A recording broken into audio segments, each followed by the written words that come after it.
then I go to this 8th grade American history teacher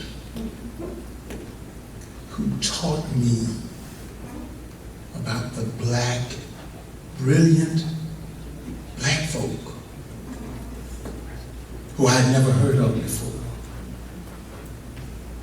And he also said, freedom is not free. If you're not a part of the solution, you are a part of the problem.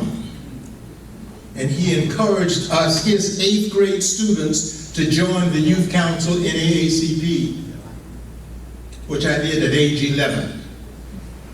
That was 67 years ago. And I've been on the journey understanding about civil rights and black history and who I am and an incomplete, dishonest, and racist American history since that time. And it's uncomfortable because we don't like to deal with it. See, whenever we deal with uncomfortable subjects in this integrated generation, this integrated society, we work together, we live together, we go to sporting events together, we go to church together, and we don't like the inconvenience of uncomfortable subjects. So black folk and white folk have developed this comfort speak where we go along to get along, because we don't want to say anything that might upset our white or our black brothers and sisters. So let's take a quick deep dive. Keith Ward is out there somewhere, and he said, you got so much time, and I'm going to pull your coattail when you get to a particular point. I'm going to turn the mic off. I'm going to turn the mic off. See, that's called intimidation. He's learned well. America kidnapped Africans from Africa and brought them to this country.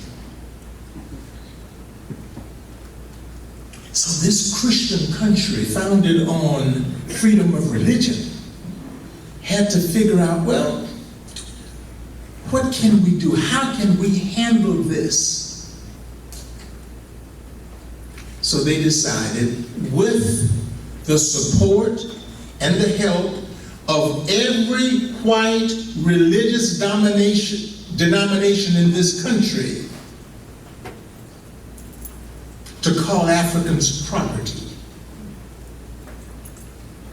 So if we look at them with their black hue of skin as property, as that broom, that chair, that table, then we're not violating the teachings of Jesus Christ and the Bible, because we're not considering them human beings. We're considering them property, so we can do anything we want to do to them. Well, Mr. Hurst, why did you say all religious denominations? Georgetown College, now Georgetown University, founded by Jesuit priests. Jesuit means son of Jesus. They got in trouble keeping the doors of Georgetown College open in the late 1830s, 1838 to be exact. And they sold 272 of their slaves, realizing $115,000, $3 million by today's standards, today's translation, if you will, of money.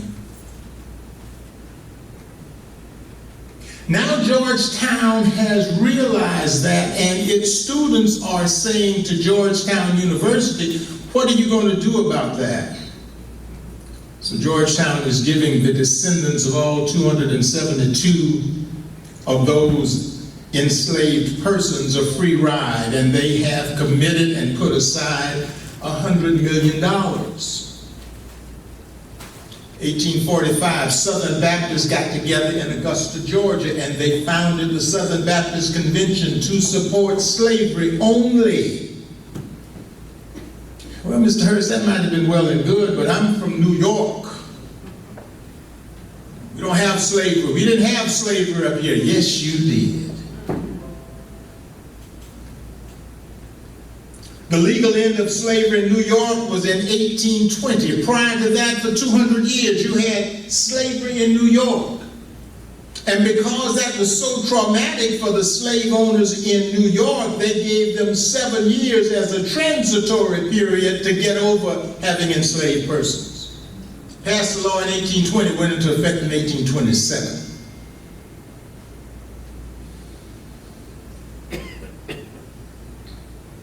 So we don't like to study that.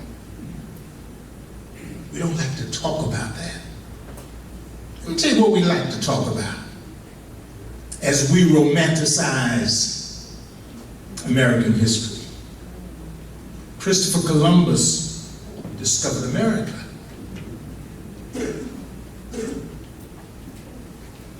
Christopher Columbus landed at the island of Hispaniola, which is now the Dominican Republic in Haiti. He encountered indigenous people called the Taínos, part of the Arawak Indian nation. Freedom-loving people, no weapons. Christopher Columbus and his people, his men, immediately began to enslave the Arawak, sending young girls back to Italy and Spain as sex slaves. Within 50 years, 300,000 Taínos have been wiped off the face of this earth.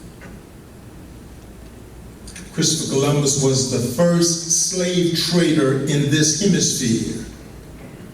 And his son Diego was the first slave trader of black flesh in this hemisphere. Will you find that in your American history books? No. Because like I said last night, many of you, young and old, many of us, all of us, including our parents and grandparents, have been fed a diet of tasteless and bland baby food that has been represented as gourmet food, and we eat it up. Listen, my children, and you will hear the midnight ride of Paul Revere. That never happened. Betsy Ross never sold the first flag. Benjamin Franklin did not put a key on a kite to fly the kite up in the air, to have lightning strike the key on the kite, and therefore Benjamin Franklin invented electricity. That never happened.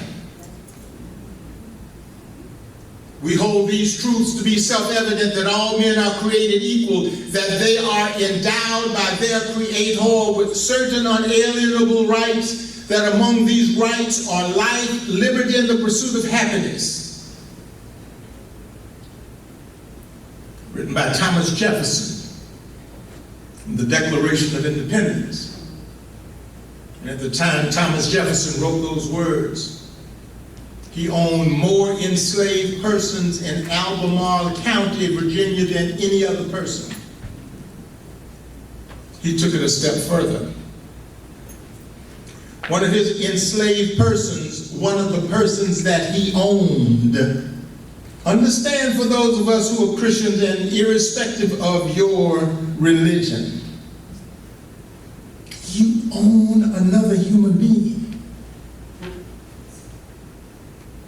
That's what the American Christian Holocaust called slavery was all about, owning another human being.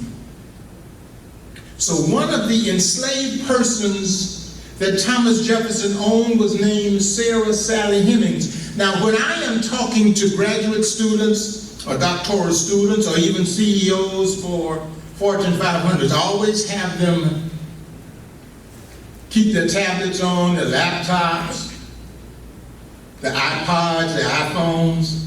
And while I'm saying these things to you that some of you have never heard before, look it up. Not something that's coming from an angry black man.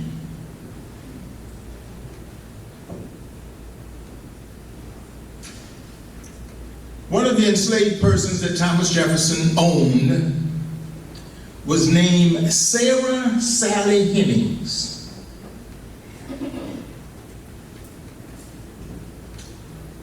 She had 6 children from Thomas Jefferson. Of officially proven in 2002 by DNA testing, by testing the descendants of Sarah Sally Hemings and the descendants of Thomas Jefferson. Sarah Sally Hemings had her first child when she was 14, which makes Thomas Jefferson a pedophile.